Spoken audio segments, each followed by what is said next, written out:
I am not joking. माझ्या एकदा हाताला आधी हात लावला. अरे दादा तुझा हात चांगला आहे ना रे.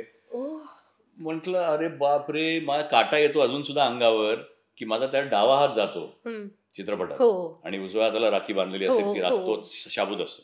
तर तुझा हात चांगला आहे ना रे देवा. मी सगळ्यांना सांगत होते की तुझा हात चांगला असू दे. अरे तू दादा आहेस महाराष्ट्राचा, तू महाराष्ट्राचा तू. अरे बाप रे, त्या बायकांनी जे मला डोळ्यात पाणी आणलं ना ते आजही मी विचार केला की काटा येतो अंगावर. पण रानडे रोड ब्लॉक झाला, एवढी गर्दी झाली बाबांच्या भोवती आणि मी घाबरलो होतो. म्हणजे मला कळतच नव्हतं की काय होतंय, की मी आणि माझा लहान भाऊ अभिनय आम्ही दोघेही होतो आणि एवढा माणसांचा समूह बघून we were scared. Mukesh Bhatt बाबा गेल्यानंतर भेटायला आले होते. भाऊ होता माझा, ते भावाच्या घरी आले होते बँड्राला. आई गेल्यानंतर ऍक्च्युली सॉरी. आणि मी बाथरूममध्ये होतो. मी बाथरूममधून बाहेर आलो आणि हॉलमध्ये आलो आत आणि मुकेश भट उभा राहिला आणि परत तो काय झाला. म्हटलं सर अजिंक्य, सर अजिंक्य मेरे को 2 मिनट ऐसा लगा जैसे रमेश देव आ गए. अरे बच्चन साहब अभी आप क्यों काम करते हो, मतलब अभी क्या जरूरत है काम करने की, अभी इतना हो गया, टेक इट इजी ना, क्यों. तर बघितलं त्यांच्याकडे. रमेशजी मुझे घर चलाना पडता है. म्हटलं माय गॉड, आता हा माणूस जर असं म्हणत असेल की मुझे घर चलाना पडता है तर आम्ही कुठचे. तेव्हाचे जे कलाकार होते ना ते सगळे वेगळेच होते आणि म्हणजे आजही टँट्रम्स असतात, तेव्हाही टँट्रम्स असायचे आणि त्याच्यामध्ये आशाबाईंचे शेअर हर ओन टँट्रम्स. पण ते जायज पण होते कारण त्यांच्यावर ऑडियन्सने खूप प्रेमही केलेलं होतं.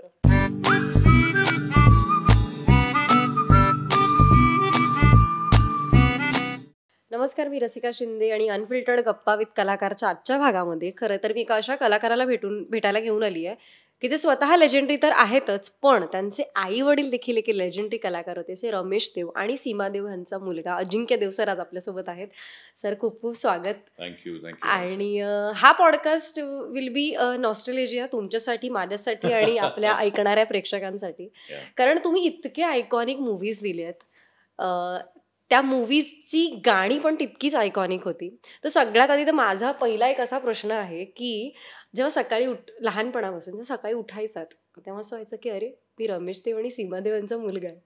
खरं वाटायचं की काय, म्हणजे लहानपणी ऑब्व्हियसली कळत नसेल की नंतर जेव्हा कळत असेल की आपले आई वडील काम करतायत या क्षेत्रात, काय सांग. हे खरंच गंमत आहे माहितीये. म्हणजे मला मी समजू शकतो की ऑडियन्सच्या मनामध्ये स्टारचे पुत्र किंवा मुलगी किंवा जे कोणी मोठ्या कलाकाराच्या घरात जन्माला येतात त्यांच्याबद्दलचं एक असंच मत असतं की अरे त्यांना वाटत असेल आपले आईवडील असेल, काही घरांमध्ये असेल, पण आमच्याकडे तसं कधीच नव्हतं.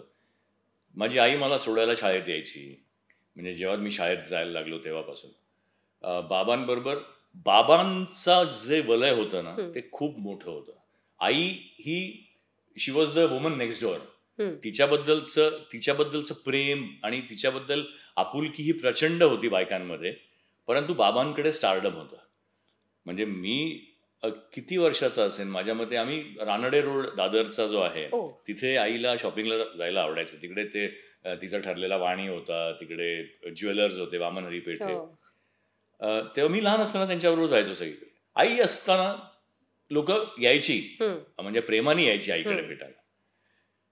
एकदा मी असाच तिकडे गेलो होतो, दिवाळीचा सण होता आणि बाबा आले रात्री. आम्ही तिथे शॉपिंग करत होतो आणि ते भेटायला किंवा आम्हाला पिकअप करायला आले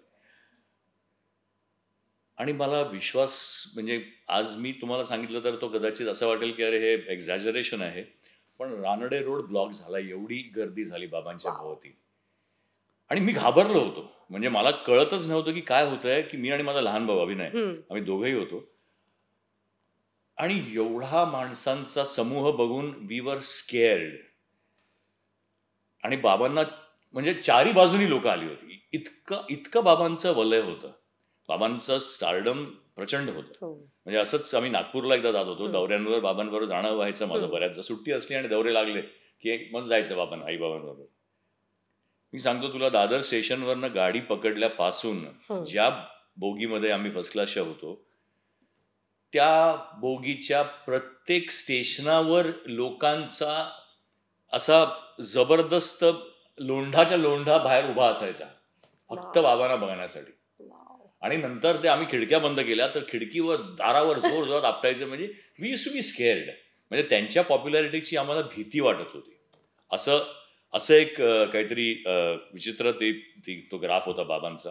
आईवर प्रेम होतं प्रचंड, पण बाबांचा ग्राफ. आणि तेव्हा आम्हाला कुठेतरी जाणवलं की अरे, पण आमच्या घरात ते वातावरण कधीच नव्हतं.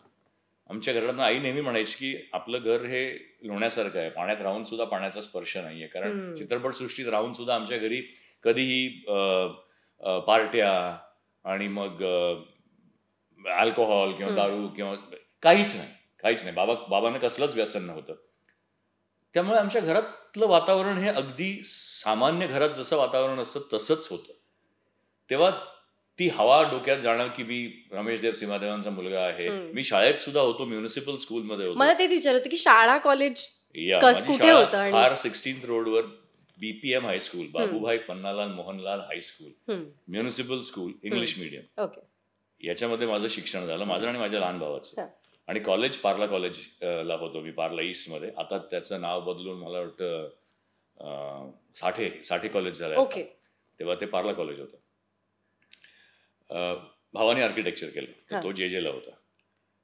पण त्यामुळे इवन म्हणजे तेव्हा बाकी स्टार्सची मुलं वगैरे सगळी मिठीबाई किंवा अशा ठिकाणी असायची. आम्ही जुहूला राहायचो. माझं सगळं बालपण जुहूमध्ये गेलं. म्हणजे माझा जन्म खारचा आहे आणि नंतर बाबांनी जुहूला घर घेतलं आणि जुहूलाच शिफ्ट झालं.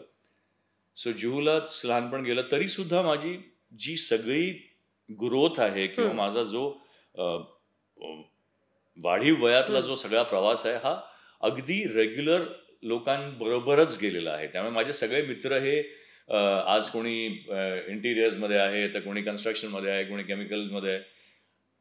पण लहानपणी कोणी ऍक्टर मुलांची माझी मित्र होते का? नाही. कारण I never grew up with these children. So कधी जाणवलंच नाही आणि कधी वाटलंच नाही. आणि मलाही कधी इच्छा नव्हती इंडस्ट्रीत येण्याची, खरं सांगायचं तर. मग कसे वळलात? मला पायलट व्हायचं होतं. म्हणजे मला सख्खी बहीण नाहीये. माझी सख्खी चुलत बहीण जी आहे तिचे हजबंड दोघंही विंग कमांडर होते. आणि नेहमीच ती एक हे होती की मला पायलट व्हायचं. पण कुठेतरी तो किडा असतो म्हणतात ना, तसा तो किडा होता म्हणजे नकळत. कारण मला आठवतंय जेव्हा शोले हा चित्रपट रिलीज झाला आणि खूप मोठा हिट झाला, तेव्हा त्याची LP निघाली होती, म्हणजे लॉंग प्लेइंग रेकॉर्ड, लाल रंगाची होती. डायलॉगची LP, पहिली डायलॉगची LP निघाली होती, ती शोलेची होती. आणि आमच्याकडे तो ग्रामोफोन होता घरात.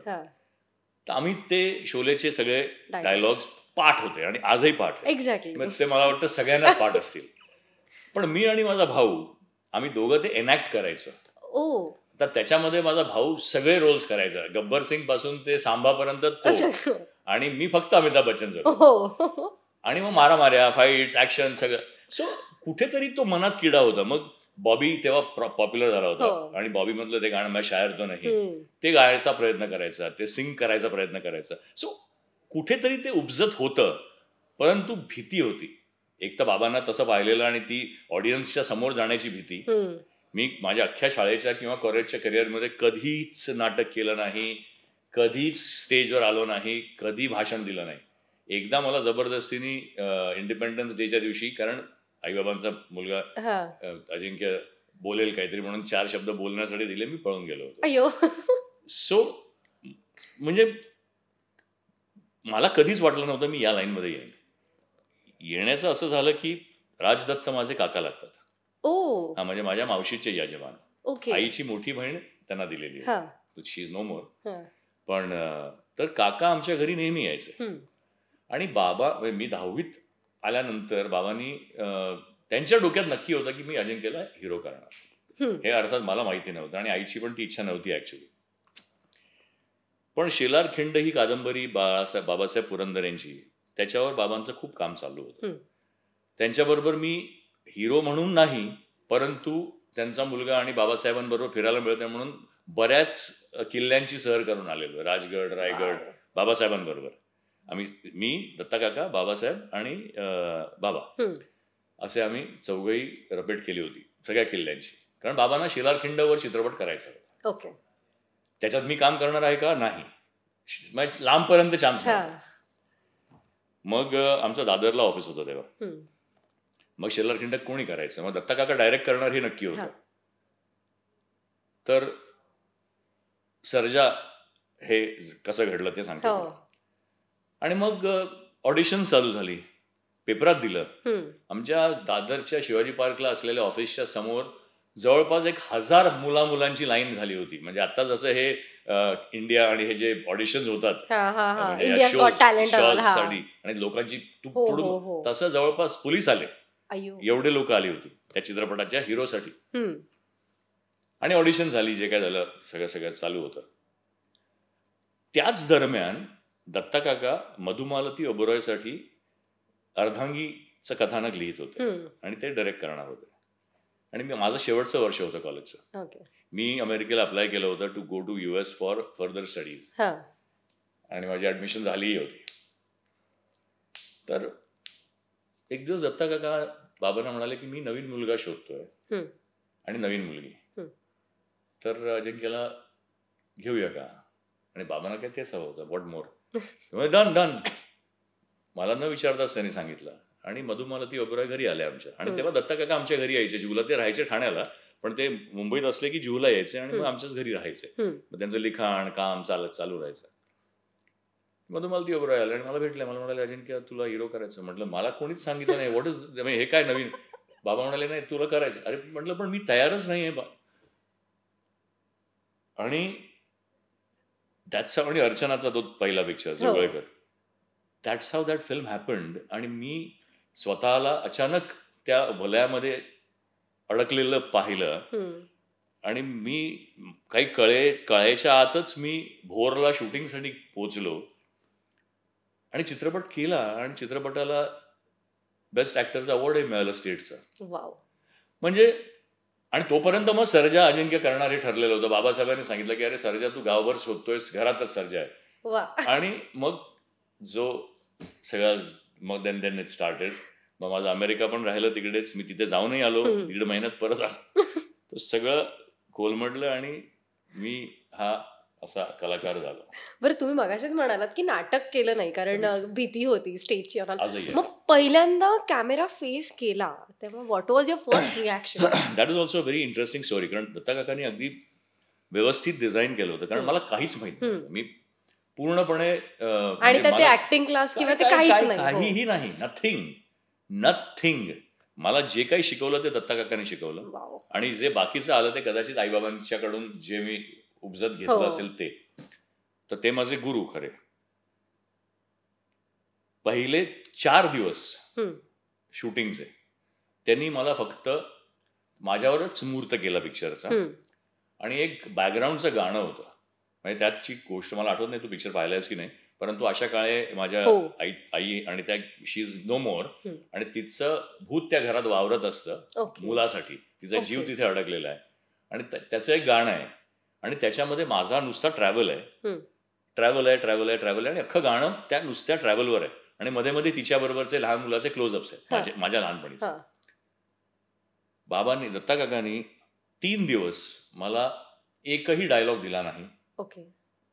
रवींद्र महाजनी समोर होते, आशा काळे समोर होत्या, कुलदीप पवार, अर्चना, काही नाही. माझे सोलो फक्त चालण्याचे शॉट्स. वाड्यातून चाललोय, बाहेर नदी किनारी चाललोय आणि गाणं चालू आहे बॅकग्राऊंडला. ते मला आधी कळलं नाही का करतायत ते. आज जेव्हा मी मागे बघतो वळून तेव्हा असं जाणवतं की त्यांनी माझा अख्खा तो मूड क्रिएट केला. कॅमेराची भीती घालवली. जर त्यांनी मला पहिल्याच दिवशी सीन दिला असता तर मी, आणि एवढे मोठे कलाकार समोर असताना मी फाफललो असतो डेफिनेटली माझ्या, आणि तिथेच कॉन्फिडन्स गेला असता.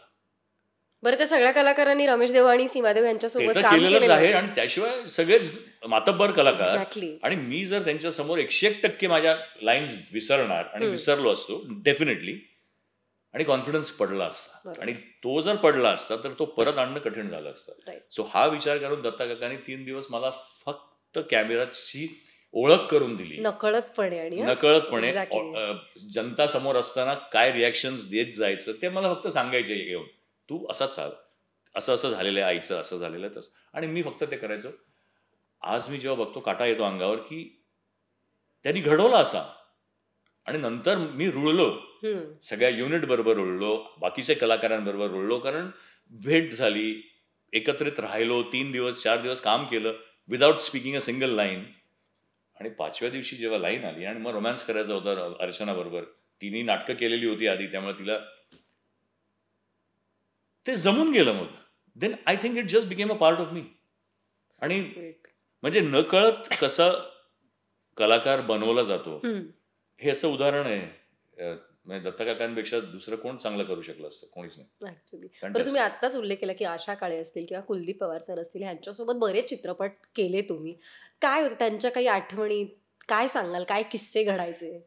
किस्से खूप हे ना, तेव्हाचे जे कलाकार होते ना ते सगळे वेगळेच होते. आणि म्हणजे आजही टँट्रम्स असतात, तेव्हाही टँट्रम्स असायचे, आणि त्याच्यामध्ये आशाबाईंचे शी हॅड हर ओन टँट्रम्स. पण ते जायज पण होते, कारण त्यांच्यावर ऑडियन्सने खूप प्रेमही केलेलं होतं. तेव्हा ते म्हणजे मला फक्त आठवत आहे की माझ्या आईने कधी टँट्रम केले नाहीत. बाबांचे असतील, कारण बाबांना ती सवय होती, पण त्यांचा निभावून जायचं. पण ह्या कलाकारांबरोबर कुलदीप पवार आणि रवींद्र महाजनी आणि हे सगळे परत सर्जामध्ये पण होते. म्हणजे सर्जामध्ये शिवाजी महाराजांचा रोल, निळूभाऊ पण होते. कमाल कमाल कमाल ऍक्टर्स. म्हणजे ह्यांचे किस्से म्हणण्यापेक्षा मी यांच्याकडनं खूप काही शिकलो. निळूभाऊ कॅमेरा समोरचे आणि निळूभाऊ कॅमेरा बाहेरचे, याच्यामध्ये जमीन आसमानाचा फरक होता. साधे असे बसून बोलत असताना निळूभाऊ हा एवढा मोठा कलाकार आहे कधीच जाणवायचा नाही, पण कॅमेरा ऑन झाल्यानंतर जो काही बदल व्हायचा ना तो अप्रतिम असायचा. So I think I learned a lot. मला माझा पहिला चित्रपट दत्ता काकांबरोबर पहिले 2, त्याच्यानंतर मी भालजी पेंढारकरांबरोबर मला चित्रपट करण्याचं भाग्य लाभलं. म्हणजे प्रभाकर प्रणशिकरांनी तो डायरेक्ट केला, प्रभाकर पेंढारकरांनी. पण त्यांचा मुलगा भालजींचा, अश्विनीचा पहिला पिक्चर शाबास सुनबाई, आणि अनंत माने यांच्याबरोबर मी 2 चित्रपट केले.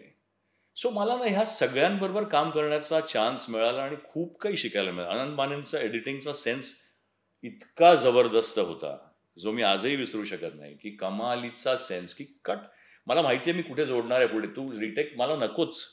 I don't need a retake, कारण आय नो वेअर माझा सगळा फिक्स आहे कॅमेरा फिल्म डोक्यात. भालजी पेंढारकरांकडे त्यांची शाळा चालायची पूर्वी, म्हणजे चित्रपट करायच्या आधी रिहर्सल व्हायची. तसं मला त्यांनी या शाबास सुनबाईसाठी 1 आठवडा का 10 दिवस आधी मी, अश्विनी, आम्ही कोल्हापुरात जाऊन राहिलो होतो. रेग्युलर त्यांना तेव्हा दिसत नव्हतं. आणि पण गंमत आहे, दिसत नसलं तरी सुद्धा अश्विनी तेव्हा बारीक होती आणि पहिलाच पिक्चर, तिची मान थोडीशी लांब आहे, लिटल बिट शी, आता शी इज ब्युटिफुल. तेव्हा त्यांना दिसत नव्हतं, पण डायलॉग्स आम्ही बोलायला लागलो, चर्चा करायला लागलो. मला एक दिवस म्हणाले की अरे हिरोईनची मान जरा जास्त लांब आहे का रे? म्हटलं हो का? नाही, मला वाटलं, त्यामुळे त्याप्रमाणेच ड्रेसिंग करायला लागेल. हे कमालीचे लोक. I don't know, that's what I am saying की दिस इज अमेझिंग. हे जे ही जी लोक होती ना, ही उगाच मोठी नव्हती. यांचं एक तर प्रचंड कार्य आणि कलेशी असलेली निष्ठा, ही आणि ती आज कुठेतरी मिसिंग वाटते.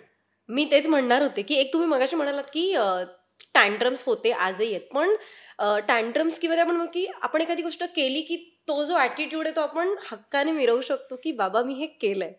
आज काय काय वाटतं तुम्हाला? काय असं आजचा कलाकारच वेगळा आहे. आजचा म्हणजे आज बाय गॉड्स ग्रेस मला हिंदीमध्ये मी पहिला चित्रपट, पहिला नाही म्हणणार, परंतु जो केला संसार, मला यायचंय तो movie again, one of my favourite movie. म्हणजे रेखा बरोबर काम करायचं म्हणजे ओ माय गॉड, असं इट वॉज लाईक. सीमादेव आई होत्या की तुमच्या? सीमादेव पण आई होत्या, आई माझी, आणि अनुपम खेर आई, आणि रेखा आणि राज बब्बर भाऊ, म्हणजे राज बब्बर भाऊ. त्याच्यातही अर्चना होती, ती वहिनी होती तुमची, वहिनीचा रोल केला होता मी. रेखा म्हणजे एकतर dream come true, absolute dream come true. दुसरं काय म्हणजे, आणि परत तिच्याकडनं शिकायला मिळालं ना. ती आणि माझी मिसेस, तेव्हा माझं लग्न झालेलं होतं. So my wife use to come on the sets आणि सगळं शूटिंग मद्रासलाच झालं. तर तिचं आणि आईचं आरतीचं खूप छान गट्टी जमली. She was a very nice person Rekha. तर ती नेहमी सांगायची आरतीला, तुम्हारा पति बहुत अच्छा है, बहुत is a very fine actor, just groom him a little more, उसको जरा सा ना ये कराओ, वो कराओ, उसको ये करो. I was so flattered. म्हणजे आरती सांगायची मला. आणि रेखा सारख्या बाईच्या समोर येऊन उभं राहून डायलॉग बोलायचे आणि काम करायचं, it was a dream come true यार. दुसरं काय म्हणणार. नंतर लकीली मला बच्चन साहेबांवर काम करायला मिळालं. इंद्रजीत, त्यांचा पण एक किस्सा इतका सुंदर. वी वर शूटिंग इन, मी विलनचा रोल केला होता. मी, आशुतोष गवारीकर. चेंबूरच्या मटन मार्केटमध्ये शूटिंग, फिश मार्केटमध्ये शूटिंग चाललेलं. आता तिकडे म्हणजे एक तर बच्चन साहेब येणार चेंबूर, ऑलरेडी गर्दी, प्रचंड गर्दी. ते आले होते आणि तेव्हा ना व्हॅनिटीज वगैरे इतक्या फार नव्हत्या, त्यांचीच होती एकाची, बाकी सगळे हेच असायचं. त्यांनी 3 तास येणार होते ते, 3 का 4 तास. तो मर्डर सिक्वेन्स होता, मला मारतात तो सीन होता. आय एम टेलिंग यू, कशा माणसाचं कलाकार आणि हे जे मोठे कलाकार उगाच होत नाहीत कसे. तर सगळी चेज वगैरे झाली, त्या ह्याच्यात मच्छी पाडली, ते फायटर घुसले की ते करतात सगळं. आणि मग बच्चन साहेब समोर आहेत, मी इथे आहे आणि त्यांच्या हातात चाकू आहे आणि I am going back back back back. एकदा कॅमेरा माझ्या मागे, एकदा त्यांच्या मागे, असं चाललेलं. आणि फायनल शॉट होता त्यांचा आणि त्यांना उशीर पण होत होता जायला. ते आले आणि त्यांनी मारला, तो चाकूचं ऍक्शन घेतली. आणि जर मारला असता तर ते रक्त फुटायचं होतं आतमध्ये, ते जे ऍक्शन मध्ये असतं ते. Before that happened he stopped आणि ही कट द शॉट हिमसेल्फ. तर सगळेजण म्हणाले की का क्या बच्चन साहब, इट वॉज नाईस. नाही, मैंने पूरा अजिंक्य को कव्हर कर दिया था. कॅमेरा त्यांच्या पाठी आहे, पण त्यांनी बरोबर ओळखलं की I covered the front actor completely, so this shot is not working, redo it. So I mean, आणि द कॅमेरामॅन इमिजिएटली सेड की हा सर, कव्हर कर दिया. तेव्हा मॉनिटर वगैरे काही नसायचे बघायला. डायरेक्टर हा कॅमेरामॅनच्या वरच अवलंबून असायचा. पण आता बच्चन साहेबांना जायचंय, त्यांना कोण सांगणार वन मोर. पण he cut it himself at the right time. कारण जर ते रक्त आलं असतं तर ड्रेस खराब झाला असता. परत तो ड्रेस नवीन आणून करण्यामध्ये अजून 2 दिवस गेले असते. बरोबर. कॅमेरा तुमच्या मागे असून सुद्धा कॅमेराचं तुम्हाला जाणीव असणं की मी समोरच्याला किती कव्हर केलं आणि किती, it's not a small thing. Is amazing. खूप खूप खूप खूप भाग्यशाली आहे मी की मला ह्या सगळ्यांबरोबर कामं करायला मिळाली. आजच्या जितेंद्र बरोबर पण काम केलं. माझं एक काय नाव होतं त्या चित्रपटाचं मी विसरलो. नडियादवालांचा फिल्म होता. पूनम ढिल्लोनच्या ऑपोजिट होतो मी. ती फिल्म चालली नाही. काय नाव होतं, हैदराबादला शूटिंग केलेलं. जितू साहेब पण सच वंडरफुल आहे. धर्मेंद्र, जितेंद्र तिघही होते, 2 जण होते त्यात. Good fun.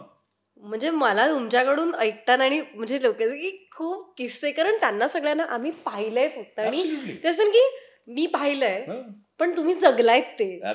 सो त्याच्यामुळे ते त्या आठवणी एक ऑब्व्हियसली तुमच्या डोळ्यांसमोर पण उभ्या राहिल्या असतील त्या सगळ्या गोष्टी. ऍब्सोल्युटली. म्हणजे तेच म्हणतो ना की ह्या लोकांचं ना इतकं कमालीचाच एक्सपिरियन्स आहेत सगळे, धमाल. म्हणजे they were all in their own way school of learning.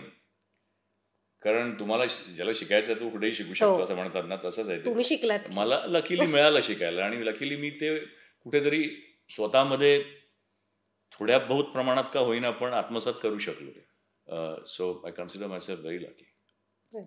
पण नंतरचा पण एक किस्सा आहे. म्हणजे हा आता मी टाइम लॅप्स थोडासा वर खाली होतोय, पण वासुदेव बळवंत फडके जेव्हा मी केलं तेव्हा मराठीमध्ये विक्रम गोखलेंनी त्याचा व्हॉइस ओव्हर केला होता. चित्रपटाला जो व्हॉइस ओव्हर असतो, आणि हिंदीमध्ये आम्ही पिक्चर शेमारूला विकलं. त्यांनी सांगितलं की बच्चन साहेबचे व्हॉइस ओव्हर करायला. बाबा म्हणाले कराल का. आता परत हा एक एक्सपिरियन्स आहे. आम्ही बाबा आणि आई त्यांना भेटायला गेले, मेहबूबला ते शूटिंग करत होते. तर बाबांना आज लगेच व्हॅनिटीमध्ये घेऊन त्यांनी, आणि आईने सांगितलेलं सांगतोय मी तेव्हा नव्हतो. अरे definitely I do it sir, आपके लिए तो कुछ भी करेंगे. आणि त्यांचं खूप छान नातं होतं बाबांचं आणि त्यांचं. सुपर्ब. ठरलं सगळं. त्यांचा सेक्रेटरी फोन करणार, त्यांची ती रोझी म्हणून secretary, she was suppose to call. ते महिनाभर झाला, त्यांना अस्थमाचा मध्ये त्रास होत होता, तेव्हा ही कुडंट डू इट. पण 1 महिन्यानी त्यांचा फोन आला की day after tomorrow morning 6 AM he will come for the dubbing. आणि ते 6ला करायचे. 6 AM नडियादवालांचाच डबिंग स्टुडिओ आहे अंधेरीला, आमच्या ऑफिसच्या मागेच आहे. ते तिथेच डब करायचे तेव्हा. तर आम्ही 5:30ला जाऊन सगळे तिथे बसलो. 6 वाजता डॉट रेंज रोव्हरमध्ये स्वतः गाडी चालवत he comes in side. 6 o'clock exact आत आले, भेटले सगळ्यांना. त्यामुळे रमेश जी 1 घंटे में मैं कर लूंगा, so because I have to then go for a shoot. Gajendra Ahire काही कारणास्तव तेव्हा येऊ शकला नाही, तो डिरेक्टर होता पिक्चरचा. तो कुठेतरी शूटिंग करत होता, ते त्याला मॅनेज करता नाही आलं. सो आम्हीच होतो. आता मी बूथच्या मागे बसलोय, बाबा बसले मागच्या बाजूला रेकॉर्डिंग मध्ये, आणि वचन साहेब तिकडे हे करताय. तर 2-4 ठिकाणी कुठेतरी थोडेसे करेक्शन्स होते, म्हणून मी त्यांना स्वतःच, बाबा म्हणाले जा सांगू नये.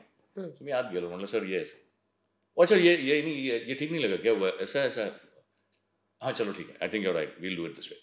अरे माझ्याकडून ऐकणं, आता who am I am a nobody. So पण तरी सुद्धा he made the change. He made the changes, he did it accordingly. सगळं संपलं. म्हणाले यार रमेश जी, मुझे नहीं लगता था कि मराठी फिल्में ऐसी भी बनती हैं. You know what, I would like to see the whole film. त्यांनी अख्खा चित्रपट पाहायला बसून 2.5 तास, जो माणूस म्हणाला होता मी तासात जाणार, तासात त्यांनी काम संपवलं, आणि पुढचा 2.5 तास बसून चित्रपट पाहायला, शाबासकी दिली आणि गेले. ही सेड की fantastic, what a lovely film. So you know these are people यार. आणि त्याच्यानंतर बाबा त्यांना काहीतरी गिफ्ट देण्यासाठी घरी गेले बंगल्यावर. तर ते घेतलं सगळं. त्यांना पेन खूप आवडायची, तर आम्ही एक खूप मोबलांचं छान पेन त्याच्यावर नाव वगैरे करून त्यांना दिलं. ते आत गेले, त्यांना दिलं, सगळं गप्पा मारल्या, सगळं झालं, आणि मी पण होतो त्यांच्याबरोबर. नंतर बाबांना खूप सवय होती असं करायची की अरे वचन साहब अभी आप क्यों काम करते हो, मतलब अभी क्या जरूरत है काम करने की, अभी इतना हो गया, टेक इट इजी ना, क्यों. तर बघितलं त्यांच्याकडे, रमेश जी मुझे घर चलाना पडता है. म्हटलं माय गॉड, आता हा माणूस जर असं म्हणत असेल की मुझे घर चलाना पडता है, तर आम्ही कुठचे, आम्ही इथे म्हणतो की आम्ही एवढं काम केलं, आता बस झालं यार, आता आराम करूया, मुझे घर चलाना पडता है. वी लाफ्ड है, आणि ही सेड इट सिरियसली. पण I can never forget it. This is the level of dedication. खरंच.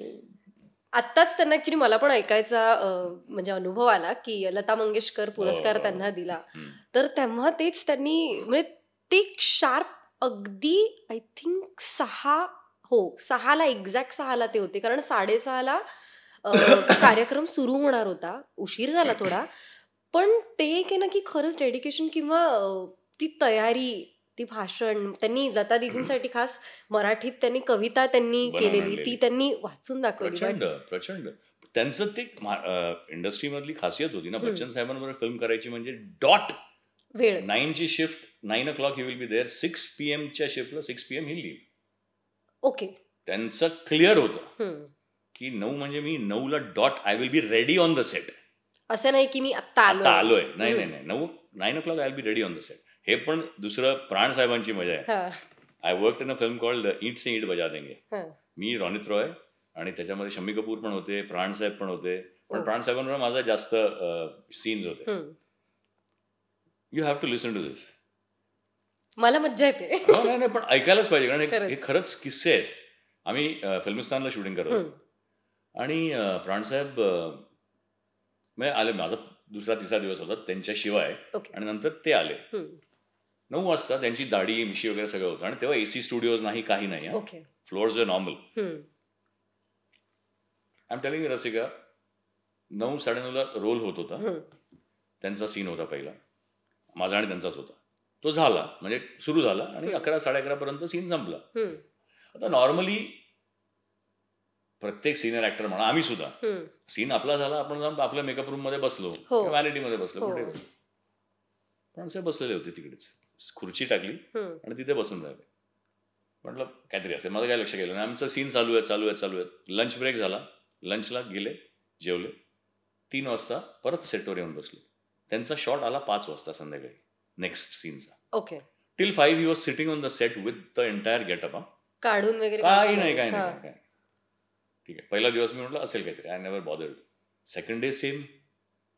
म्हणजे काम जरी नसलं तरी सेटवर हा माणूस बसलेला असायचा. थर्ड डे ला finally I got a little curious. म्हटलं सर आप रूम में नहीं जाते हो और बैठते नहीं हो. मी त्यांच्या बाजूला बसलेला. अरे नहीं बेटे मैं ना यहाँ इसलिए बैठता हूँ कि जिनके साथ आगे का सीन करना है ना, उनकी क्या एक्टिंग की स्टाइल है, वो कहाँ पॉज लेते हैं, वो क्या रिएक्शन देते हैं, मैं जानना चाहता हूँ ताकि I can improve myself when I am working with them. Pran साहब, exactly. I mean what do you say about these actors? कधीच नाही. इस लड़की मैं कभी नहीं जाता हूँ सेट छोड़ के. काम नहीं हो मेरा शाम हो जाएगी. एक ऑफ द रेकॉर्ड असा त्यांचा अजून एक किस्सा होता की आम्ही संध्याकाळ झाली, जरासा उशीर झाला त्या दिवशी, कारण लेट होत होतं आणि सीन संपवायचा होता, सेट डिसमॅन्टल करायचा होता. तर 6च्या जागी 7 वाजले, 7:30 वाजले ऍक्च्युली. तर मी बसलेलो होतो तिकडे. तेव्हा पहिल्यांदा मी असं त्यांचा जरासा ही वॉज गेटिंग असं लिटल जिटरी, असं इंतजार कर रही होगी. 7:30 वाजता. आता मी बाजूला बसलो, आय एम वॉन्डरिंग व्हॉट इंतजार कर रही होगी. मी शेवटी विचारलं, म्हटलं सर कौन इंतजार कर, मेरी ब्लैक लेबल की बोतल. अगर मैं 8 बजे उसको नहीं छूता हूं तो नाराज हो जाती है. I was floored. I said so dedication towards both has to be the same. So it was so hilarious. इंतजार कर रही होगी. I was so floored. म्हटलं यार कमाल, असं पाहिजे. म्हणजे छंद करावेत तर ते सुद्धा त्याच इंटेन्सिटीने करावेत आणि काम करावं ते सुद्धा त्याच इंटेन्सिटीने करावं. मग त्याच्यामध्ये कुठेही कारण नसताना हे नाही करायचं, तडजोड नाही. ते करणार तर ते करणार, म्हणजे मग त्या वेळेला ते करणारच, आणि हे करणार तर हेच करणार. So these were the people. Great. आणि ते शिकायला मिळणं तुम्हाला इज ऑलटुगेदर अमेज्ड. आणि आज ते दिसत नाही लोकांमध्ये. आज कुठेतरी आहेत. आजही there are people like Shahrukh Khan, there are people who are intense about their work, very intense. आत्ता मी रणबीर बरोबर incidentally I am doing something.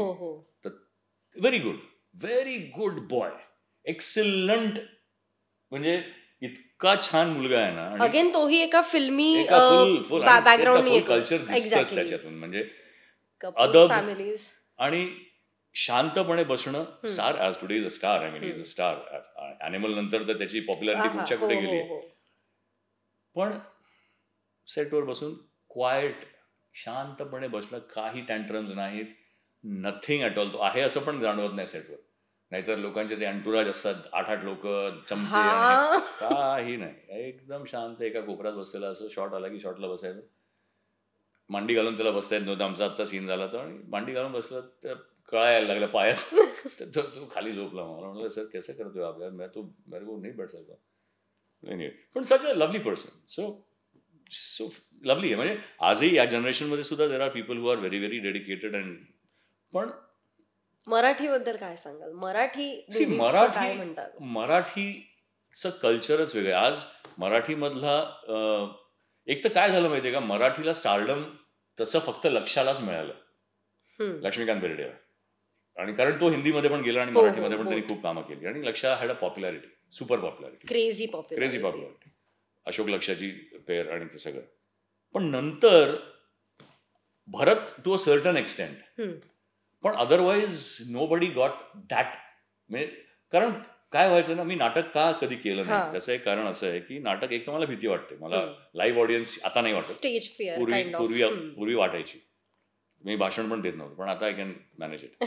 So पण मराठी कलाकार हा चित्रपटात तुम्हाला तेव्हा जे काय 50-60 रुपयाचं तिकीट असेल त्याला दिसायचा, आणि तोच त्या वेळेला शिवाजी मंदिरमध्ये तुम्हाला 10-15 रुपयाच्या तिकीटात दिसायचा. मी तेव्हाच म्हणतो तिथेच तुमचा ग्राफ कमी व्हायचा पॉप्युलॅरिटीचा. कारण नाटक हे मराठीसाठी एक, म्हणजे नाटक करणं माझ्या बाबांचं पॅशन होतं. कारण नाटकासारखा परफॉर्मन्स तुम्ही चित्रपटात करू शकत नाही. लाईव्ह ऑडियन्सचा जो तुम्हाला फीडबॅक येतो, दॅट इज समथिंग एल्स. ती वेगळीच हे असते. पण त्याच्यामुळे कुठेतरी स्टारडम हा तुमचा लॉस होतो असं मला वाटायचं. अर्थात ते मी न करण्याच्या मागचं ते रहस्य नव्हतं, न करणं एवढंच होतं की मला भीती वाटत होती ऑडियन्सची. पण I feel that is one of the reasons. पण आजही आता मराठीत पण इतके छान छान कलाकार आलेले आहेत आणि म्हणजे मराठी चित्रपट हे इतके तोडीसतोड बनत आहेत, किंबहुना कधी कधी हिंदीपेक्षाही चांगले चित्रपट आज मराठीत लागत आहेत. परंतु परत एक छोटं दुर्दैव आपलं असं आहे की आपण इज द रिलीज आणि थिएटर्स, आणि मग टायमिंग मिळत नाही, आणि मग चांगले चित्रपट आपला ऑडियन्स हा असा आहे की तो एक आठवडा वाट बघेल जायच्या आधी, मग सगळ्यांकडून ऐकून घेईल आणि मग कधीतरी विचार करेल. तोपर्यंत थिएटरमधनं चित्रपटच निघून जातो. बरोबर. सो आता माझे 4 चित्रपट येऊ घातलेत, रेडी आहेत. 4 मराठी चित्रपट रेडी आहेत, एक हिंदी आहे आणि एक वेब सिरीज आहे. सो आय डोंट नो, आता त्यातलं एक आता रिलीज, घरात गणपतीची डेट आली 26 जुलै, that is a big one. पण बाकीचे 3 जे आहेत ते लंडनमध्ये शूट झाले. एक सुभाष घई साहेबांचा आहे, लोकेश गुप्तेनी डायरेक्ट केलाय, आणि बाकीचे 2 आहेत ते अमोल शेडगेने डायरेक्ट केले. अप्रतिम झाले चित्रपट. सो आता they are trying. I am not the producer, I am just the hero. पण हा मस्त, म्हणजे तर आता तोच प्रयत्न चाललाय की they are looking for people to come on board to release the film. तर थोडं पुन्हा मला एक मागे जायचंय की माझे फेवरेट मूवीज हे तुमचं बंधन, निशिगंधा वाड्यांच्या सोबत केलेलं, आणि वाजवारे वाजवा. वाजवारे वाजवाचं माझं आहे की एक तर प्रत्येक डायलॉग, त्याला फेवरेट डायलॉग वॉज गोंद्या आला मला मुळात त्या, आणि स्पेसिफिकली आहे की माझ्या बहिणीने खरंच मला सांगून पाठवले की प्लीज तू या चित्रपटाबद्दल त्याला विचार, कारण खूप वेळा पाहिजे. म्हणजे आजही आम्ही युट्यूबवर जाऊन पण तो लावतो मूवी आणि आम्ही बसून तो बघतो की एवढा तो फ्रेम टू फ्रेम पार्ट आहे. त्या चित्रपटाबद्दल काय सांगतो? खूप काही गंमत आहे. See, Girish Ghanekar was a director and producer of the film. आज तो नाही आहे इन्सिडेंटली, पण एकदम मस्त माणूस होता. अशोक बरोबरचा माझा हा बंधन पहिला का मला आठवत नाही. बंधन नाही, सॉरी, वाजवा. आय डोंट रिमेंबर त्याच्या आधी मी केलं होतं का नाही मला आठवत नाही. पण अगेन अशोक फॅन्टॅस्टिक ऍक्टर, म्हणजे कमालीचा कलाकार. त्याच्यासारखा मराठी चित्रपट सृष्टीमध्ये कलाकारच, म्हणजे कॉमेडी आणि सिरियसनेस सुद्धा, पण कॉमेडीची जी समज आणि त्याचे टायमिंग, रे रे रे रे कमाल. सो त्याच्याबरोबर काम करायचं. आणि प्रशांत पण मस्तच होता. पण तेव्हा प्रशांत म्हणजे ही वॉज स्टार्टिंग. त्यांनी काम नाटकं वगैरे केलेली होती, पण चित्रपटामध्ये ही वॉज सुरुवात इन अ वे सुरुवात होती. सो आम्हाला त्याच्यामध्ये बाईचा वेश करायचा होता. मध्ये आम्ही तर इतके कन्फ्युज, मला तर लाजच वाटत होती, कारण मी बाई कम दुसरंच काहीतरी जास्त दिसत होतं असं वाटलं मला. प्रशांत परफेक्ट बाई दिसायचा. आणि मग त्यामुळे आम्हाला ते अशोक सरांचा वेगळाच लुक, अशोकचा वेगळाच लुक होता. अशोकचा वेगळा लुक, आणि तो सतीश शाह त्याचा एक वेगळा लुक. सो गंमत होती ती सगळी. तो चित्रपट करताना मला अजून एक प्रशांतची हे आठवते. त्याला नाडी बांधायला येत नाही. त्याला प्रॉब्लेम आहे काहीतरी, त्याला बुटाची नाडी नाही बांधायची. सो त्याची नाडी सुटली की तो सैरावर व्हायचा की आता कोणाला तरी बांधा. नेमकं त्या शॉट चालू आहे आणि शॉटमध्ये सुटलं, कट केलं. मला काहीतरी करतोय 20 मिनिटं झाली, हा काहीतरी करतो. म्हटलं काय झालं, नाडी बांधता येत नाही. मी नाडी बांधून दिली त्याची. आता काय काय होतं माणसाला, त्याला ते काहीतरी, मला वाटतं ही हॅज सम इश्यूज. आता मला माहित नाही, पण हे तेव्हाच सांगतोय मी. आणि मग सगळे आम्ही रविराज मध्ये राहायचो तेव्हा. It was fun. सी, मराठीतलं काय गंमत होती माहितीये, सगळी फॅमिली असायची. मराठीमध्ये एक फॅमिली म्हणून सगळं व्हायचं, कारण महिनाभरात पिक्चर संपवून बाजूला व्हायचं. तेव्हा आम्ही एकत्र सगळेजण गंमत धमाल, संध्याकाळी बसा, पत्ते कुटा, डू व्हॉट एव्हर स्टुपिडिटी. आणि ते विजयराजमध्ये सगळे तेव्हा राहायचे. त्यामुळे आमचं युनिट आहे, मग लक्ष्या पण तिथेच असायचा, मग अशोकही आहे, आणि मग सगळे आहेत. So it use to be like a family. आणि वाजवारे वाजवामध्ये खास करून मला आठवत आहे ते हे होते, again a very nice actor, नागपूरचे. त्याच्यातला तो जो सेक्रेटरी विलनचा रोल केलेला, काय नाव नाही आठवते, मग ते थोडेसे प्रति निळूभाऊ सारखे, जे ज्योतिष दाखवले जे ते जोडी जमवायला येतात ते. Again a fantastic actor. इतका छान कलाकार होता ना गुणी, इज नो मोर. पण म्हणजे ती कॉन्सेप्टच मूवीची, काळच्या मूवीची कॉन्सेप्टच वेगळी. गिरीश जेव्हा ती स्टोरी मला सांगायला आला तेव्हा मला अजूनही आठवतंय की वेन ही केम आणि narrated the story to me, it was hilarious on paper. तेच बेस्ट होतं. आणि ते गोंधे आल्यावर तू जसं म्हणालीस ते इतकं छान, आणि ते प्रशांतनी इतकं छान केलेलं पण होतं. सो इट वॉज धमाल धमाल धमाल धमाल. आणि बंधन अनंत मानेंचा चित्रपट. Chelaram Bhatia was the producer. मला वाटतं निशीचा पहिला पिक्चर, मला आठवत नाही आता, तो किंवा झेडपी दोघांपैकी कुठला तरी एक, दोन्हीमध्ये मी होतो. माझी ती एक गंमत आहे. माझ्याबरोबर मला वाटतं या इंडस्ट्रीतल्या तुम्ही त्यांच्यासोबत बाळा जोजोरे पण केलात. तो नंतर केलात, राईट. बाळा जोजोरे नंतर. पण बॅक टू बॅक तुम्ही बरेच मूवीज केले निशिगंधा वाड्यांच्यासोबत. हो, 6 हिरोईन्स माझ्याबरोबर लॉन्च झाल्या त्या इंडस्ट्रीमध्ये. वाव. कोण कोण? पूजा पवार, सर्जा, अर्चना जोगळेकर, अर्धांगी, अश्विनी भावे, शाबा सुनबाई, मुग्धा चिटणीस, अरे संसार, माझा घर माझा संसार, निशिगंधा वाड, बंधन किंवा एक कुठला तरी, 5 झाले. नंतर अर्थात अर्धांगीमध्ये निवेदिता पण होती, तिचाही तो पहिला होता. सो पण ती माझ्या ऑपोजिट नव्हती, माझ्या बहिणीचा रोल केला. आणि अजून एक आहे, थांब 6 आठवलंच पाहिजे हे. हो, आठवायला पाहिजे. 6वी कोण आहे ग? मला तिकडे आता फोटो पोस्टर्स बघितले पाहिजे. पण 5 तर मला नक्की माहिती आहे. हिंदीमध्ये ती सोनिका गिल म्हणून एक होती, तिचा पण पहिला पिक्चर माझ्या, पण तो Hindi. Anyway, that was another story. आणि कोण ग? पण 6 बेसिकली 6 हिरोईन्स. आणि त्यांच्यासोबत केलेला प्रत्येक मूवी हिट गेलाय. हो, प्रत्येक चित्रपट हिट गेलेला.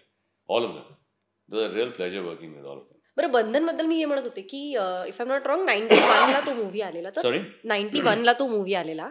तर त्या मूवीची स्टोरी ही, म्हणजे आता फॉर एक्झाम्पल मी आताच्या काळातली मुलगी आहे, तर एक आहे की ते जे असतं ना की मुलींचे विचार, एक तर लग्न करणार नाही, किंवा मग लग्न झालं तर असंच सासर हवं, तसंच सासर. जो आजपासून इतके वर्ष मागे ती गोष्ट लिहिणं, डिरेक्ट करणं, ती मांडणं. खरं सांगू तुला, मला नाव नाही आठवत आहे, पण बंधन हा चित्रपट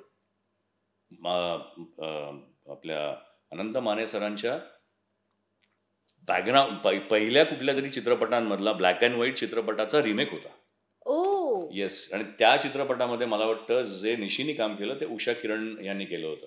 ओके. आणि त्याच्यामध्ये ती अशी बोल्ड मुलगी असते की मी I will not do it, I will have my way, तेव्हा होता. म्हणजे हा तसा बघितलंस तर हा वेळेच्या आधी चित्रपट तेव्हा बनलेला होता. त्याच्यानंतर बंधनही तसा वेळेच्या पुढचा चित्रपट होता. आणि आज आपण म्हणतो की वुमन लिबरेशन आणि हे तेव्हापासून आहे. आणि ज्या लोकांनी त्याच्याबद्दल विचार केला ना, they made films like that, आणि they could show the power of the woman actually. So नंतर काय झालं, नंतर अलकानी ग्राफ बदलला, मग ती बिचारी सून झाली आणि माहेरची साडी सुपर डुपर हिट झाला. तो एक वेगळाच इतिहास आहे. तो इतिहास तर विचारायलाच नको. म्हणजे त्याच्याबद्दल तर मी बोलायला लागलो तर परत हा पॉडकास्ट कमी पडेल. पण त्याच्याबद्दल सांगतो तुला मी. विजय कोणके जेव्हा नरेशन केलं त्यांनी मला त्या चित्रपटाचं, त्याला माहिती होतं it was a remake from a Gujarati film, Maiyarni Chundadi. पण विजयांना माहिती होतं की कुठे टाळ्या पडणार, इथे रडणार, इथे. आणि त्या ठिकाणी टाळ्या पडल्या, त्या ठिकाणी लोक रडली. पण हा चित्रपट एवढा मोठा सक्सेस होईल, मी सांगतो तुला. मी आणि विक्रम गोखले आम्ही ग्वालियर पॅलेस म्हणून पुण्यात शूटिंग करत होते. लेक नेसुनी माहेरची साडी, ते गाणं जे आहे ते गाण्याचं शूट 6 अंतरे होते त्याचे. म्हणजे गाणं होतं काहीतरी 7 मिनिटाचं. बापरे. सुबल सरकार वॉज दी कोरिओग्राफर. आम्ही सगळे बसलो आणि माझं शूटिंग तेव्हा जबरदस्त चाललेली होती. मला पळायचं होतं मुंबईला, विक्रम गोखलेंना पळायचं होतं मुंबईला. सुबल म्हणाले, दादा ये 7 अंतरे हैं इसके, ये गाना 3 दिन करना पडेगा. हे चान्सच नाही. आम्ही विजयला घेतला बाजूला, गोळात घेतला, सगळं केलं. 3 अंतरे कर, 3च आहे ना, कोण मान नाही काय. त्याचा पहिलाच पिक्चर ना, म्हणजे ॲज अ डिरेक्टर. मानलं. 3 अंतरी केली आम्ही. 1.5 दिवसात गाणं संपवून ठपाठप आम्ही आमच्या शूटिंगला गायब. पिक्चर लागलं आणि जो रिस्पॉन्स त्या गाण्याला मिळाला, विजय कोणके आजही भेटला की शिवाय देतो की तुमच्यामुळे ते 7 केले असते ना तर माझा अजून 200 आठवडे चित्रपट पुढे गेला असता. पण तुमच्यामुळे पण काय त्या चित्रपटाने काय लाट आणली ना, काही सांगता. खरंच म्हणजे आजही बघताना एकतर ना कधी कधी असं की बघायची हिंमत होत नाही की नाही होत नाहीये, पण देन टू इज लाईक ते होतं ना की आपण जज करतो ना, अरे तू हे नाही बघतो, माहेरची साडी नाही बघितलं, असं एक होतं. आजही लोक येऊन मला भेटतात गावात किंवा शहरात किंवा पुण्यात, माझी आई अजून पिक्चर बघून रडते. म्हटलं अरे म्हटलं माहेरची साडी झाली जुनी आता नाही, पण ती अजून तेवढ्याच पॉप्युलॅरिटी मध्ये आहे. त्याची पॉप्युलॅरिटी अशी होती की मी अक्षय कुमार बरोबर शूटिंग करत होतो पांडव नावाच्या चित्रपटाचा, कमालिस्तान स्टुडिओ, कमाल अमरोहीचा अंधेरी. आणि त्या दिवशी ना लकीली काही शूट नव्हतं. तू कमाल स्टुडिओ गेलीस की नाही मला ह्यूज स्टुडिओ. हा जर गेट असेल तर एकदम त्या टोकाला पोलीस स्टेशन होतं आणि हा अख्खा रोड होता. आम्ही त्या पोलीस स्टेशनवर शूटिंग करत होतो. अक्षय, मी, राज सिप्पींचं पिक्चर होतं. अक्षय मी आम्ही गप्पा मारत बसलोय, हा पण होता त्याच्यात, बाकी पण कलाकार होते, पंकज धीर वगैरे होते. आणि अक्षय वॉज म्हणजे खिलाडी वगैरे त्याचा आलेला होता ऑलरेडी, म्हणजे तसा he was a hit star kind of. आणि तिकडनं एक 6 बायकांचा असं येताना दिसल्या आणि त्या अशा जवळ पुढे आल्या. जरा जरा त्यांना जसं आम्ही दिसायला लागलो तेव्हा त्यांची बोटं झाली. तर मी इथे बसून, मला अजून आठवतं, अक्षर म्हटलं की तरी फॅन्स आ गए. तर तो कुछ नाही, मग अशी आम्ही गंमत केली. त्या अशा पुढे आल्या आणि त्या 6 बायका माझ्या पायावर पडल्या. I am not joking. माझ्या एकदा हाताला आधी हात लावला, अरे दादा तुझा हात चांगला आहे ना रे. म्हटलं अरे बापरे, माझा काटा येतो अजून सुद्धा अंगावर की माझा त्या डावा हात जातो चित्रपटात आणि उजव्या हाताला राखी बांधलेली असेल ती तोच शाबूत असतो. तर तुझा हात चांगला आहे ना रे. देवा, मी सगळ्यांना सांगत होते की तुझा हात चांगला असू दे, अरे तू दादा आहेस महाराष्ट्राचा, तू महाराष्ट्राचा, तू. अरे बापरे, त्या बायकांनी जे मला डोळ्यात पाणी आणलं ना, ते आजही मी विचार केला की काटा येतो अंगावर. तो अक्षय उठून लाजून निघून गेला की त्याला कोणीच ओळखलं नाही, त्याच्याकडे पाहिलं पण नाही कोणी. सो ही पॉप्युलॅरिटी होती त्या चित्रपटाची. खरंच सर, मला खरं एक तो माझा पर्सनल प्रश्न असा होता की जेव्हा तुम्ही कलाकार फॅन म्हणजे जाता, गोळक्यात जाता, तेव्हा बऱ्याचदा असं होतं की काहींचे जेन्युइन असतात, तुम्हाला जेन्युइनली ते ग्रीट करतात, सांगतात, पण त्यावेळेस ती फिलिंग काय असते? म्हणजे आपल्याला कोणीतरी इतकं लक्षात ठेवतंय, इतकं छोट्या छोट्याने, हेच ना, हेच ही फिलिंग खूप. पण बऱ्याचदा काही कलाकाराचं ॲटिट्यूडही दाखवतात. डिसेप्टिव्ह, एक्झॅक्टली, ते पण होतं. आणि ते ॲटिट्यूड का दाखवतात ह्याचं उत्तर मला आजही नाही मिळालेलं. कारण कसलं ॲटिट्यूड? तुम्ही जे काम केलंय त्याचं ॲप्रिसिएशन आणि त्याच्यावर तुमच्यावर प्रेम करणारे जे सगळे आहेत, ज्यांच्यामुळे तुमचे चित्रपट एवढे चाललेले आहेत, त्यांच्यावर कसला ॲटिट्यूड तुम्ही दाखवताय? त्यांच्यावर तुमचं प्रेम हे त्यांच्यापेक्षा जास्त असलं पाहिजे. You have to. शेवटी यांच्यामुळे आपण आहोत. बरोबर. सो हे जर आपण ओळखू शकलो तर it's a different feeling all together. It is a fantastic feeling. बरं, एक अशी कोणती एवढी वर्ष काम केल्यानंतर, बरं मला एक ऍक्च्युली की once again belated happy birthday. नाही, हां, बरं झालं तू विचारलंस. ओके. हा एक मोठा गैरसमज होता. हा गेल्या 20 वर्षापासून चालू आहे, 20-25 वर्षांपासून. काल खरा माझ्या मुलाचा वाढदिवस असतो. 3 मे. My son was born on 3rd May. आणि तेव्हा मी पैंजण नावाच्या चित्रपटाचं शूटिंग करत होतो सदाशिव अमरापूरकरांबरोबर.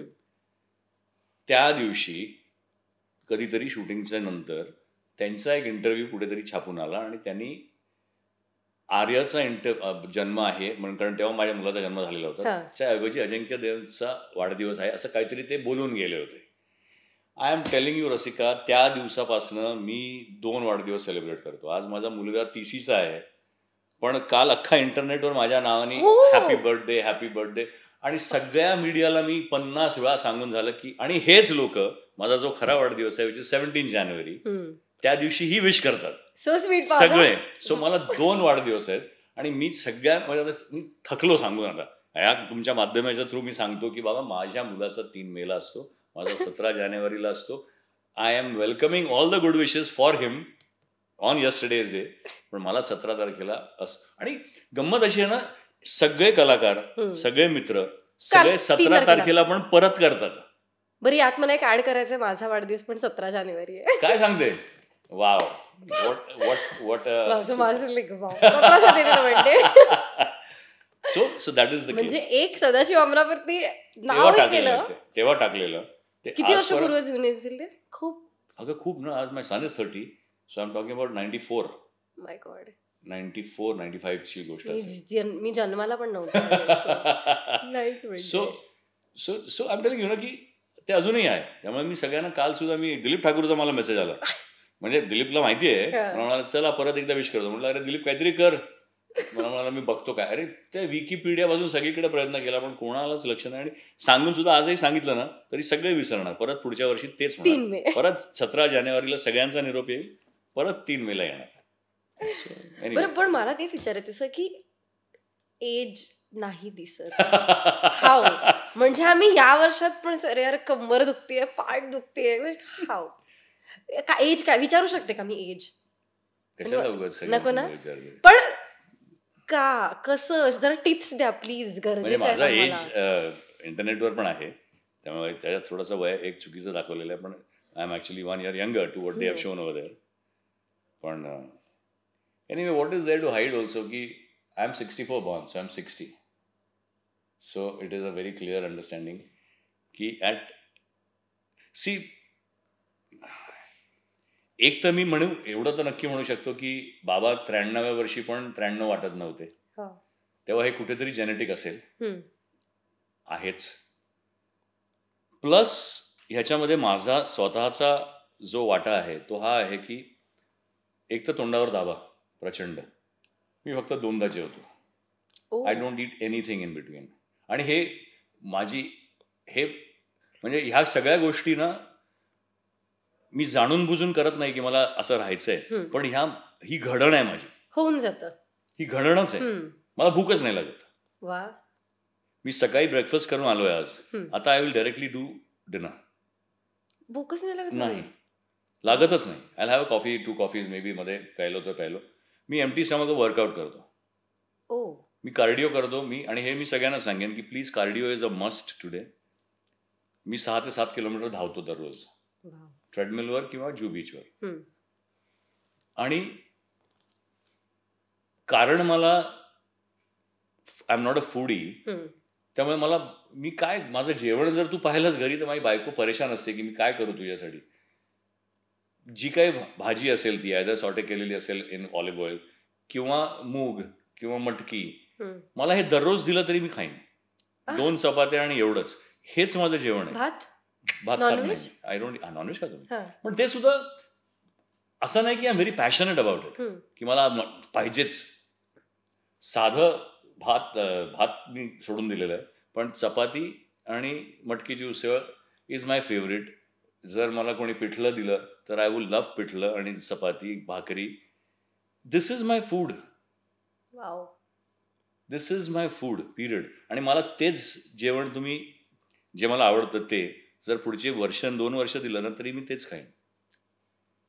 म्हणजे मला असं कधीच होत नाही की मी आज मला लहानपणी गुलाबजाम खूप आवडायचे, पण ते सुटले. मिठाई सुटली म्हणजे फॉर नो रिझन. पण I don't have a craving for गोड anything. It is probably that is one of the reasons why it might be like this. पण मला वाटतं सगळ्यांनीच एकूण आज health is the most important thing in your life. पैसा येऊन जातो, सगळं येऊन जातो, आणि खूप पैसा आल्यानंतर सुद्धा जर हेल्थ तुमच्या बरोबर नसेल तर तुम्ही त्याचा उपभोगही घेऊ शकत नाही. आणि after a certain time in life, मी हे नेहमीच म्हणतो आणि सगळ्यांनाच म्हणतो की शेवटी 2 गोष्टी ठरलेल्या आहेत, जन्म आणि मरण. सो आत्ता एव्हरीबडी, आज तू आहेस, हा 20 असेल, हा 10 असेल, तू 40 असेल, मी 60 असेल, शेवटी our destination is known to us. Correct? How to reach that destination is your journey. Exactly. That journey has to be good. बरोबर. देवाचा साथ असेल, आनंदाची गोष्ट आहे. खूप पैसा मिळाला, आनंदाची गोष्ट आहे. नाही मिळाला, तब्येत चांगली राहिली तर हिंमत राहते, अजून काम करण्याची हिंमत राहते आणि सतत काम करत राहण्याची हिंमत राहते. पण जर तब्येतीनेच घात केला आणि आता दुर्दैव ऍक्सिडेंट झाला, दुर्दैव की दुसरं काही रोग लागले, दुर्दैव. I completely I am humble to those people who are suffering. परंतु जे स्वतःच्या हाताने करून घेतात. बरोबर. व्यसन करू नका असं नाही, मला पण व्यसन. आहे 100%. I don't smoke at all. पण I do drink, so I confess it. पण जर तुम्ही ते सुद्धा तुमच्या मर्यादित, आणि तुम्हाला माहिती असलं पाहिजे की कुठे थांबायचं आयुष्यात. जर कुठे थांबायचं हे कळत असेल ना, तर सगळ्या गोष्टी चांगल्याच होतात. बरोबर. तुम्ही कुठेही वाहत जाऊ नका. म्हणजे आयदर सक्सेस खूप मिळालं म्हणून वाहत गेलो आणि मग त्याची धुंदी आली आणि त्याच्यात माज आला आणि त्याच्यात संपलो. अदरवाईज फेल्युअर खूप आला म्हणून मी संपलो, डिप्रेस झालो. अरे सक्सेस, फेल्युअर, हॅपीनेस, सॅडनेस, रिलेशनशिप्सचे प्रॉब्लेम्स हे कोणाला नाही आहेत. Everybody is got the same problem. ते घरोघरी मातीच्या चुली म्हणतात ते आहेच. सगळ्यांना टेन्शन आहेत, सगळ्यांना स्ट्रेस आहे. मलाही स्ट्रेस आहे. I have my problems, you have your problems, you have your problems. पण जर तुम्ही शेवटी स्वतः जर खंबीरपणे उभे राहू नाही शकलात तर त्या प्रॉब्लेम्सला तुम्ही तोंडच देऊ शकणार नाही. तेव्हा तुमच्या हातात काय आहे तर तुमची तब्येत सांभाळणं. ती जर सांभाळलीत तर बऱ्याचशा गोष्टी तुम्ही पार करून जाऊ शकता. तिथेच जर काही झालं तर इट्स सॅड. आणि देन यू आर रिस्पॉन्सिबल ना for your family, you are responsible for the people in your life. या गोष्टी कुठेतरी तरुणपणात विसरल्या जातात. पण जसं जसं वय होतं तसं जाणवायला लागतं की यू आर रिस्पॉन्सिबल. सो तुम्हाला जर काही वेडवाकडं झालं तुमच्या कर्तृत्वामुळे, तुमच्या चुकीमुळे, तर सगळ्यांवरच त्याचा परिणाम होणार आहे. So try and be good. मगाशी आपण जेवणाचं तुम्ही म्हणालात तर तुमच्या आईच्या हातचं काय तुम्हाला आवडायचं? आईचा सगळंच आवडत असेल. कमालच होता. नाही तिच्या हाताला चव. मी लहानपणी शाळेत 10वी 9वी 8वी पर्यंत मला बाप्पा म्हणायचे. ओके. कारण माझी मांडीला मांडी घासायची, एवढा जाड होतो मी एवढा जाड होतो. आणि 3ऱ्या मजल्यावर आम्ही राहायचो, लिफ्ट नव्हती. ग्राउंड फ्लोअर म्हणून 3ऱ्या मजल्यावर जाईपर्यंत मी पडायचो, एवढा दम लागायचा. I was fat. मला तेव्हा आईनी, कारण मी बारीक होतो आधी खूप, तू जर माझ्या लहानपणीचं खूप लहानपणी किडक्या, आईनी मला अॅनाबॉलिक्स नावाचा एक, तेव्हा ते गोळ्या आल्या होत्या, तर ते तिलाही माहित नव्हतं तेव्हा, ते स्टेरॉइड्स, ते दिले. आणि नंतर जे माझं वजन सुटलं, आय कुडंट वॉक. मला चालता येत नव्हतं, अशी परिस्थिती असायची. 18-19 नंतर मग हाईट आली आणि ते सगळं मॅच झालं आणि मी आज असं आहे. पण तेव्हा ना माझ्याकडे मनी नावाची, मनोरमा म्हणजे तिचं नाव मनोरमा होतं, ती आमच्या घरी काम करायची. रादर बहीणच होती माझी, कोल्हापूरवरून आलेली. तिच्या जेवणाची चव इतकी अप्रतिम होती ना, ती जे काय करेल ते स्वादिष्ट, अन्नपूर्णा होती तिच्या हातात. आणि आईला जेव्हा जेव्हा वेळ मिळायचा, आईच्या हातचं चिकन, कोल्हापुरी चिकन, तांबडा रस्सा आणि पांढरा रस्सा, अमेझिंग. मटण, काही काही. सो हे सगळं खाऊन खाऊनच मी मोठा झालोय. त्यामुळे ना मला असं वाटतं की आत्ता ती चव जगलेला माणूस आत्ता जे मिळतं, मी असं नाही म्हणणार, कदाचित माझ्या बायकोनी पाहिलं तर ती रागवेल, पण I am not saying that. पण आता नाहीच वाटत. मग नाव I am not, I am okay, it's okay, हे छान आहे, हे दिवस आनंद आहे. मी कैकदा नुसतं सँडविच खाऊन झोपतो, व्हेजिटेबल सँडविच किंवा egg sandwich. That's it, that's my meal. आणि this is after a whole day's workout, 1.5 तासाचा वर्कआउट. आय ईट दॅट, नाही स्लीप. केलं पाहिजे फॉलो. पण नाही, तू जाणून see, it depends, everybody's system is different. माझी ओव्हर द पिरियड ही सिस्टम अशी झालेली आहे, पण मला नाही भूकच लागत नाही, टोल्ड यू. पण तुम्ही म्हणालात ते बरोबर आहे की आपल्या हातात जेवढं आहे ना तेवढं तर आपण नक्कीच करू शकतो. 100%. सी, एक फॅड मध्ये आलं होतं की 4 वेळा जेवलं पाहिजे, you have to eat 4 times a day. खूप काय जिम्नेशियम मध्ये सांगायचं हे खायलाच पाहिजे. आणि go back in to mythology, go back in to our history. इंडियाच्या हिस्ट्रीमध्ये आपले साधू संत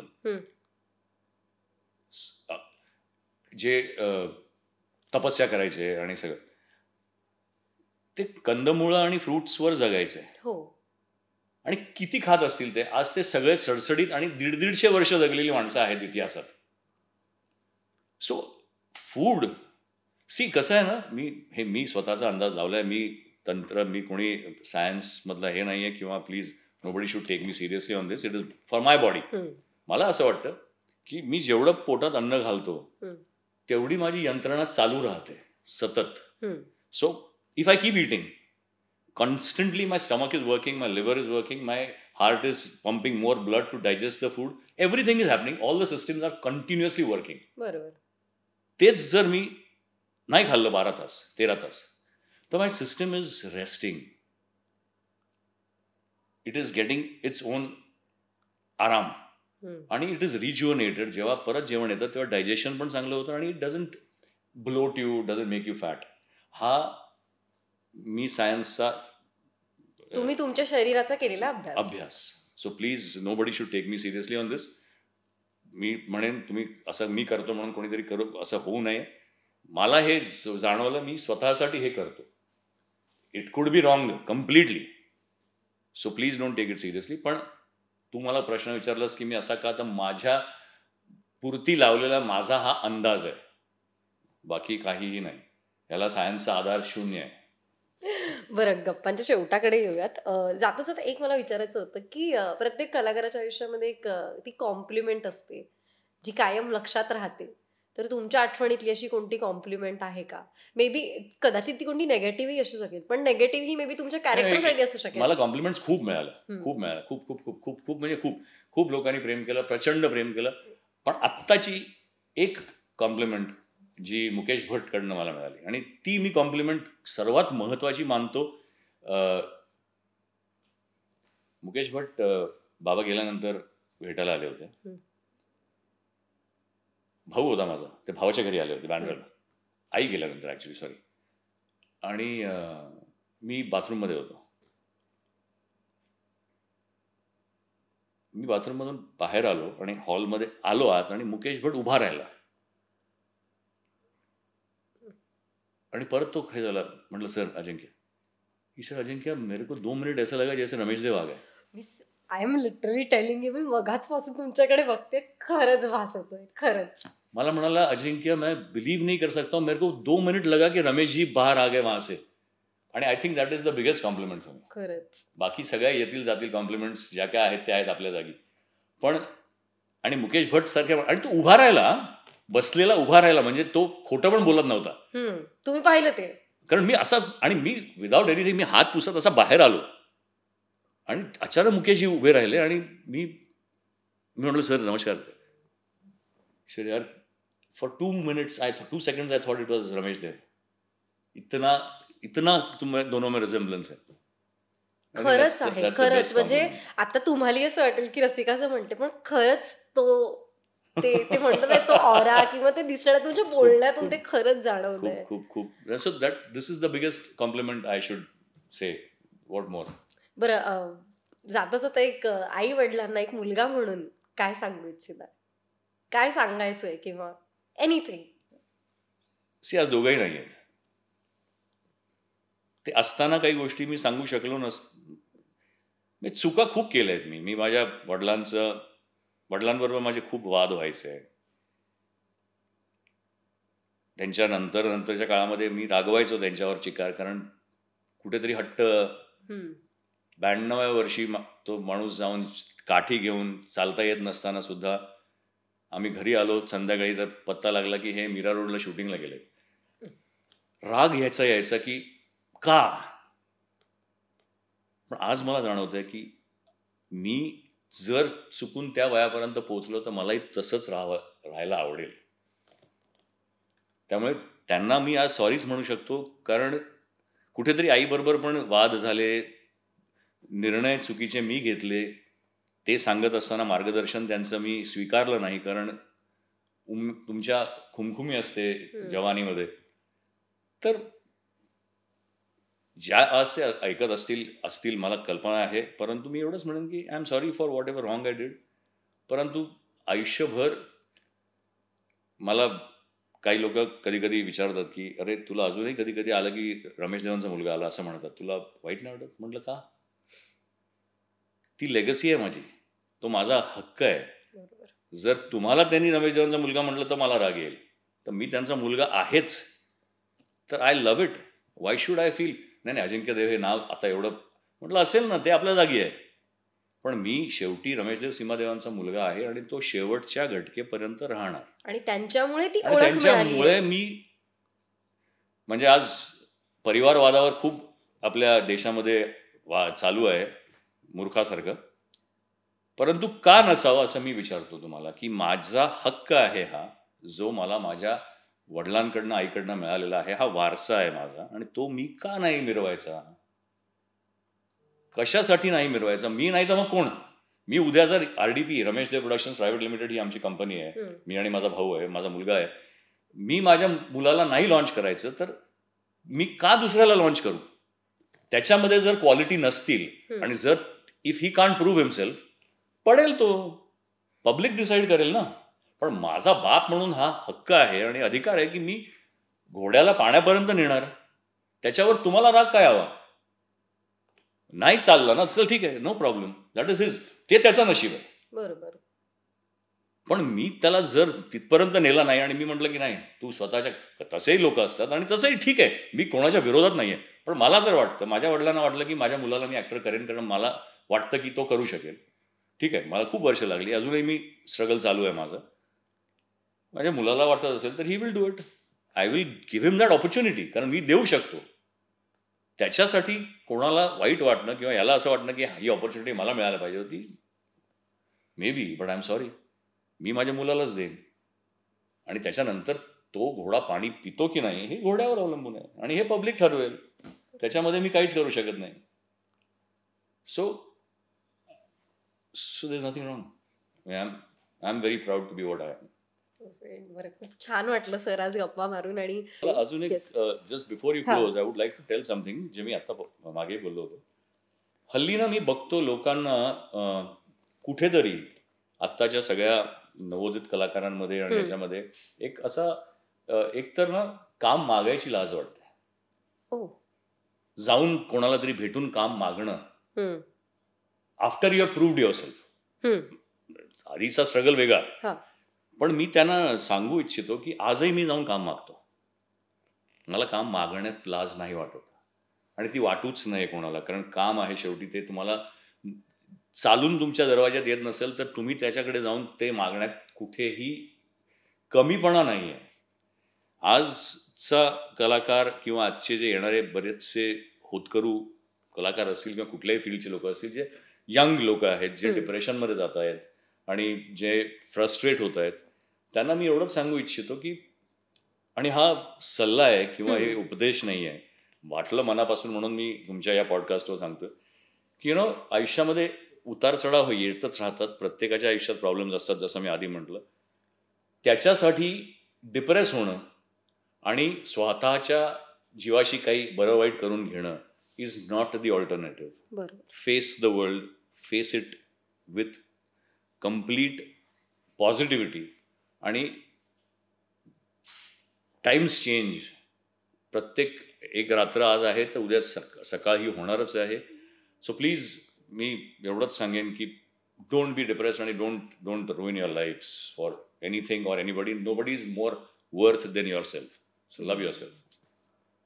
थँक्यू सो मच सर. खरंच हा सल्लाच्या नवोदित कलाकारांसाठी किंवा नॉट एक्झॅक्टली कलाकार, सगळ्यांसाठीच, की निराश होऊन किंवा काही ओके आपण त्याच्यावर काय सोल्युशन्स काढू शकतो हे आपल्यावर आहे, किंवा कोणाशी आपण बोलू शकतो. आणि सोल्युशन असतात, प्रत्येक जर प्रॉब्लेम आहे तर सोल्युशन आहे. It's a simple thing.